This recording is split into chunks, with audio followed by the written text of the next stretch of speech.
Hi, this is Mark with Aquarian Christianity.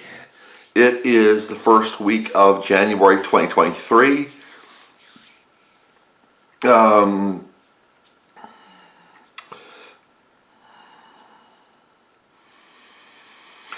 Why does God bring bad times? It says in Ecclesiastes, I think it's Ecclesiastes, what is it? 5? The last book of Ecclesiastes, I think. When times are good, rejoice. When times are evil, consider. He who made one made the other. Bad times are for learning to appreciate those things that we can appreciate in bad times that we will also have in good times.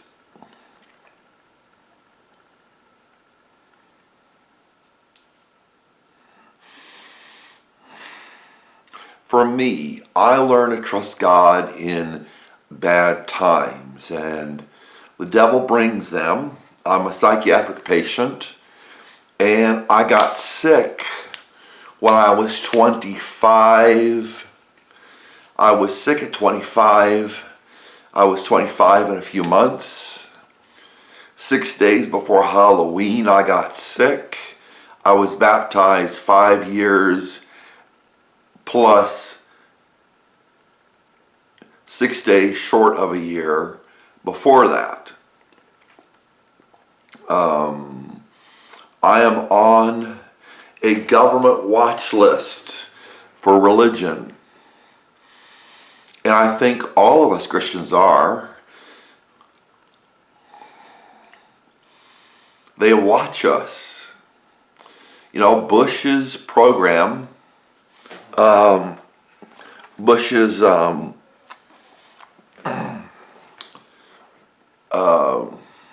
spying program, we're told, also includes deleting messages on the internet, censoring truth. Now, because we still have the same kind of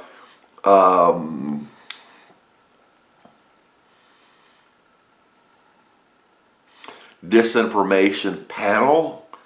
They're still doing disinformation stuff. The government is still censoring what we say.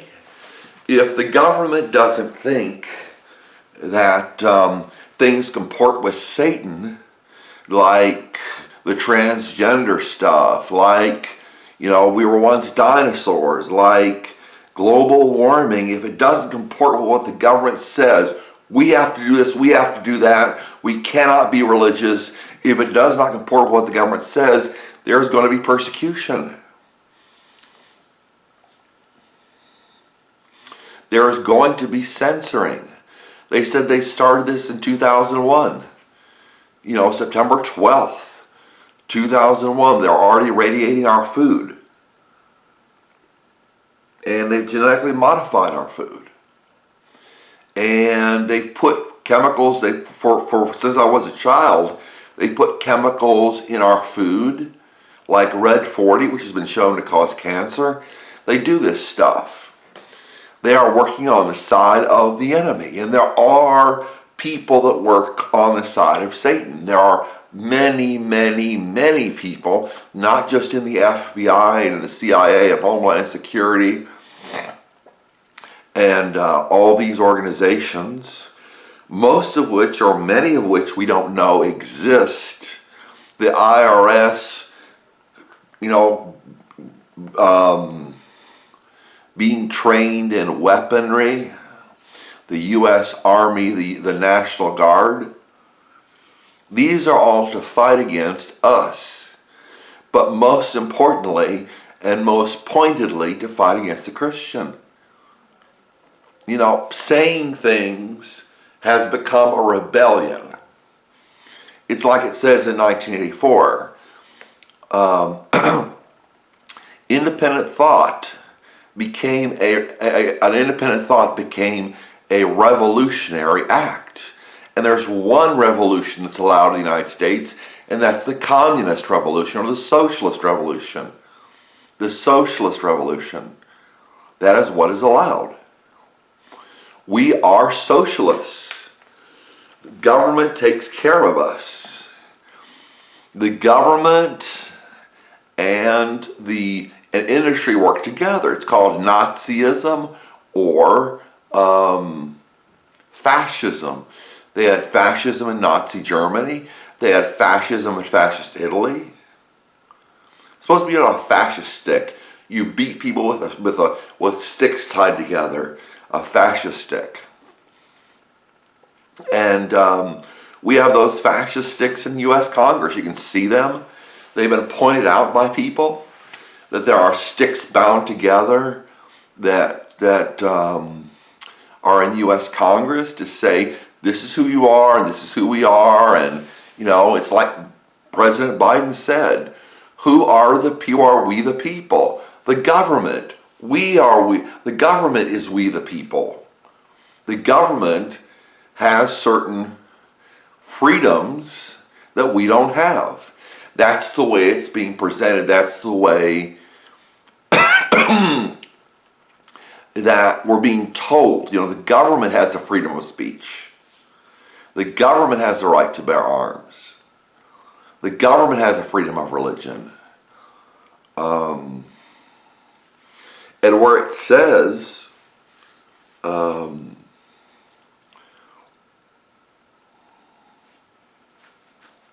government shall make no law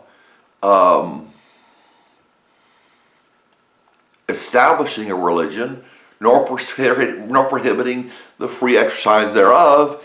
That's the government not establishing a religion, the government having freedom to religion. As the individual, as the citizen in the society, you have no rights. They're about to take away, they're about to replace the dollar with the Amero. They have already formed the United States, Canada, and Mexico into one country, and they're planning, my understanding is, from the maps that you can find on the internet that they say are fake news and conspiracy theorists, they're planning on expanding the empire into Central and South America. Now, I don't know, but I would probably say, they're planning on extending the American government into Central and South America, or the North American government. Because back in the day, they talked about states' rights. And now they say, well, the federal government is over the states. That was not how the Constitution was written. If you read the Constitution, you can see that's not how the Constitution was written. And this is the stuff they want to ban. They want to ban this kind of speech. They want to say, you don't say that.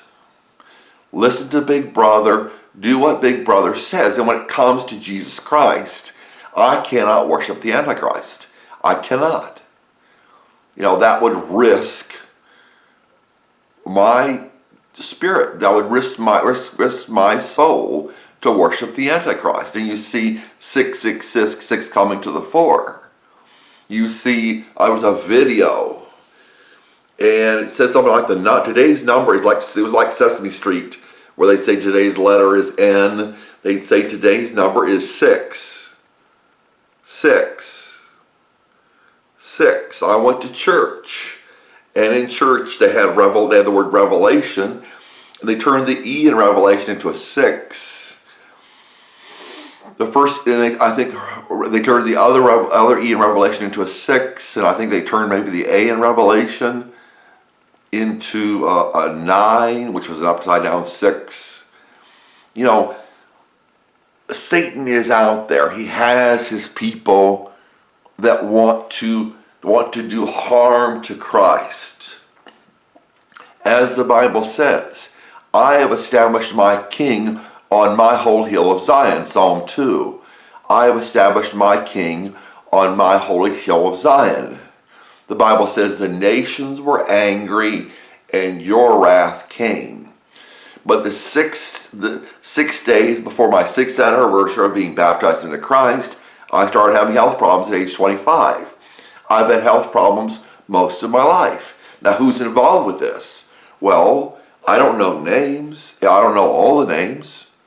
But there are people involved with this. There are people who are against Christ and against his people. And they said the beheaded, they talked about the beheaded in Revelation. They came to life and reigned with Christ for 1,000 years. So it is not just doom and gloom for the rest of our time down here. The world is not just doom and gloom. There's a lot of positivity that's coming. I mean, just positivity like we've never seen before. They won't take it as positivity, but a Christian would. But the Bible says Moses decided to suffer with the people of God, right? Especially Joshua and Caleb decided to suffer with Joshua and Caleb and the people of God, rather than to enjoy the pleasures of sin for a short time, because he was looking forward to his reward. He was looking forward to his reward, rather than enjoy the pleasures of Egypt for a short time.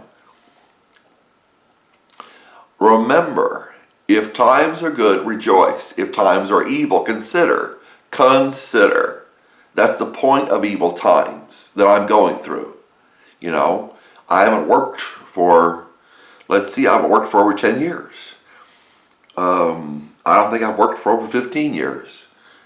And when I did work, my health was better, but it got worse. It got worse after that. It got worse after that.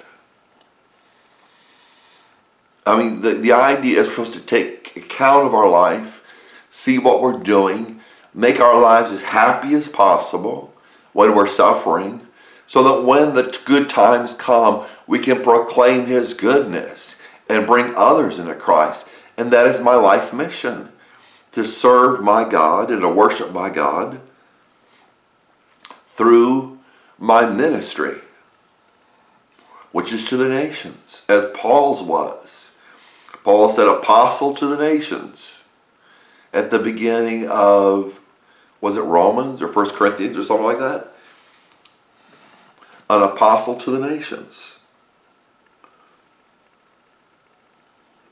Because of God's good, faithful, and kind calling. Okay, so the Bible says in Psalm 119, before I was afflicted, good times or better times, before I was afflicted, I went astray, but now I keep your word.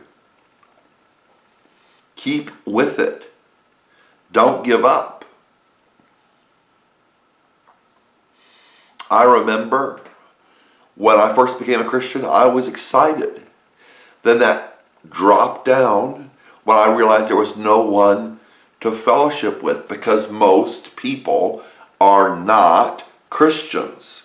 Most people in this country call themselves Christians.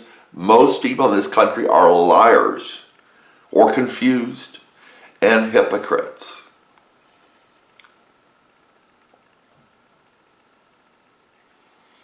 Good times will come. You will never enjoy the good times as much as if you are not afflicted. When you're afflicted, you're going to be miserable for a while. You're going to deal with it. You're going to be happy inside. So then God gives you the outside first. God works inside out, not outside in. Because outside in doesn't tell me I need to be working on the inside. Because outside is just outside. If the outside is good, everything's good. God works on the inside, then the outside changes.